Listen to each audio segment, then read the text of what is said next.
Waheguru Ji Ka Khalsa, Waheguru Ji Ki Fateh. I've been recognized in a few different places thanks to how I look. I'm one of only a few Sikh kids at my school, and I'm one of only 2 people who have grown a beard there. It's pretty difficult for me to blend in. And for the longest time, that's what I focused on, blending in.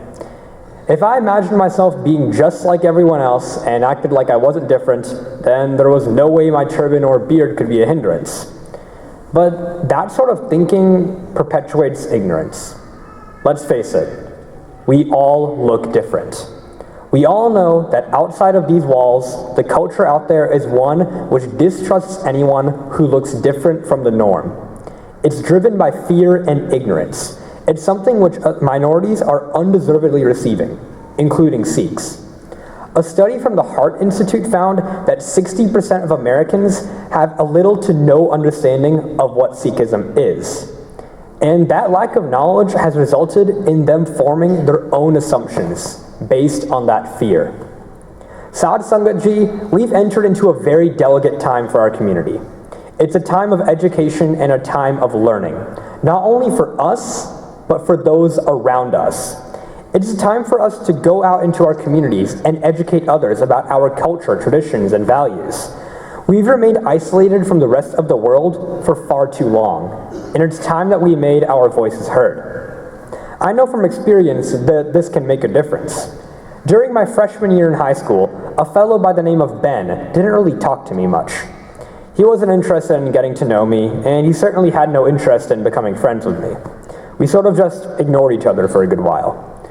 But one day, we got to know each other through mutual friends, and later on, he admitted that he never talked to me because of the assumption that he had made about my turban and my beard. Today, Ben is one of my best friends after 3 years of being put into an open environment with me answering questions and educating him about the Sikh faith. But not everyone is like Ben. In fact, most people are not like him, in that they choose not to be open at all. In today's America, there are close to 750,000 Sikhs, and these are people who could be persecuted or discriminated against at any time. Look to someone like Waris Ahluwalia, a Sikh model for Gap, who was forced to miss his flight due to Aeromexico saying that he must remove his turban in a public setting for security purposes. Most of us probably would have gone through with it and just undone our turban, retied it, and moved on. But Waris was different. He stood his ground, refused to comply, and demanded training on all the staff of Aeromexico to receive education about Sikhism as to not further that injustice in the future. How many of us can honestly say that we'd be willing to do the same and wait a whole day for a flight just to correct something which seems so insignificant? But it isn't insignificant. It is actually very important. Waris taught us that there are ways to educate and that people are willing to listen to our voice and to our pleas. But obviously, there have been more harrowing tales of injustice towards our community. Nita even mentioned Inderjeet Singh Makkar, a Chicago hate crime victim from last year. Or back in 2012, with the man who opened fire on a Wisconsin Gurdwara. Or even our very own Balbir Singh Sodhi, who we lost nearly 15 years ago. But these hate crimes have all happened due to America's assumption and perceptions about Sikhism. They assume that we are somehow radical Muslims or other people who are there to harm them, which shows 2 things about American culture. The first is that they don't know anything about Sikhism, but the second is that they also know nothing about Islam. So we not only have a duty to go out and educate for our own sake, but for the sake of helping other people in our community at large. Guru Nanak often spoke boldly against religious persecution by the Mughal invaders. So did Guru Amar Das, who respected equality between the rich and the poor, saying they should sit and eat with each other. Or Guru Arjan Dev Ji, who endured days of torture to stand up for not only the Sikh community, but also the Hindu and the Muslim communities. History has shown us that we are a faith which stands up for other religions and toleration for them. But it is our time to stand up for ourselves, and in turn, for others. It's a new modern world. Our avenues for change have shifted drastically. Speaking of Sikhism to other Sikhs just isn't enough anymore. Invite some non-Sikh friends to Gurdwara at some point. Spread the word on social media, Twitter or Facebook. A great example of that is Darsh Singh.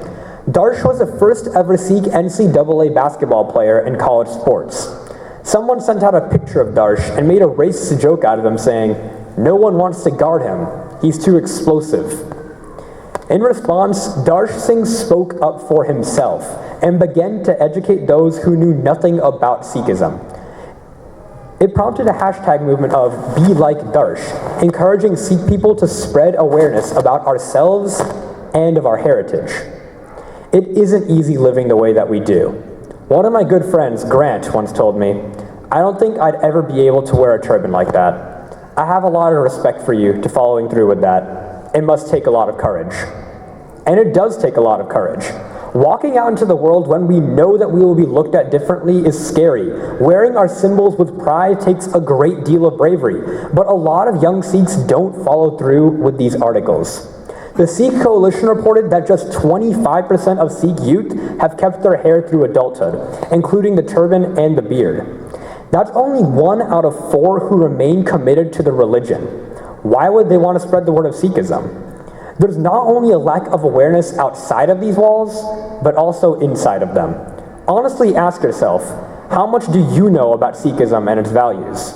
Sure, we all know the stories of the gurus and we can all take away from those stances, but how do we apply them to modern times? What's the Sikh view on gay marriage? How about gun control? How would a Sikh handle the issue of abortion? It's answering these questions and how they apply to American modern society that is how it is made relatable and understandable. Our own lack of understanding has driven away many of our own people from Sikhism, and we need to start educating them ourselves before it's too late. If there's one thing I'd like everyone to take away from the speech today, it is that we are a fading religion in America. Our religious symbols, our heritage, our language is shrinking. Fewer and fewer people are keeping their hair. We're forgetting our history and not standing up for our values. The number of Sikhs who can read or write Punjabi is declining drastically. Many of the youth are not even enthusiastic about going to Gurdwara. But there is absolutely hope for us. But unless we all collectively stand up and spread awareness, we're never going to make it. Many of us came to this country from India through our hard work and dedication, just like my parents. We've proven time and time again we can overcome anything if we set our minds to it, and it's time for us to change our focus. We've had some fantastic doctors, business people, and engineers, but now we need to look to other fields in the social and political atmospheres. That is how the word gets out. But let's start here, with our own community and our own people. Young Sikhs need to open discussions with parents or grandparents to learn and understand the religion in a better form. But adults also need to open up this dialogue and find a way to make it relatable to the youth and the issues of our time. And as for the rest of America, we have to realize that all of our actions are examined in a critical way, be it negative or positive. We must recognize that our unique identity makes us the face of our collective community. When we do good, people will take notice of that and apply it to our community as a whole. But our negative actions will also be shown in the limelight. Khalsa Ji, the choice is ours as to how we want to be remembered and how American history will tell the story of the Sikh faith.